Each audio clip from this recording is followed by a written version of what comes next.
So these are two trades that I took on Nas 100 today. One was a loss, one was a win. I got them both. How I lost one, how I won the other. However, that makes sense. All right, but look. So first, I'm gonna start off by showing the back test so you can kind of see what I'm looking at as the situation is going along. So I do see the trade come down into an area that I do want to take the trade off of. It touches it. I see the candles are making lower lows and lower highs. I see it also drop back down again with the other black candle, make a lower low and a lower high and lower low. We see the next candle print kind of like a doji, makes a lower high, lower low. I tell myself it's inside the zone. After it breaks these highs, I'm gonna end up taking the trade.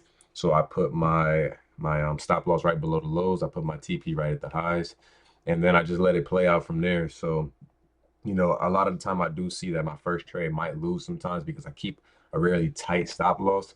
But as you can see, what happened here is the 8:30 news came in. I wasn't expecting unemployment claims to be so strong. It wicked me out very quickly, and I was just like, all right, whatever. But being that it was a wick off an area that I wanted to take a trade off of, I told myself, you know what, let me drop down to the 5 minute after that wick.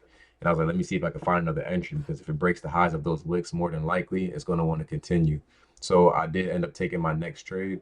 I put my entry obviously right above the highs of this or the lower high of the previous candle.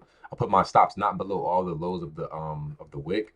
I put it below the lows in the area to the left. Obviously, I put my TP at the highs, and then I just let it play out. Now it happened pretty quickly for me. It really just shot into profit. So I'm gonna move this down to the 1 minute, so you can see it happen minute by minute. This is a 5 minute candle, but I want you to see it happen minute by minute because it didn't happen in the whole 5 minutes. I literally walked away from my computer.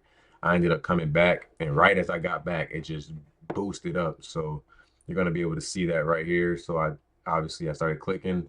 You see it drop down a little bit, it dropped down a little bit more, and then boom, it flew through.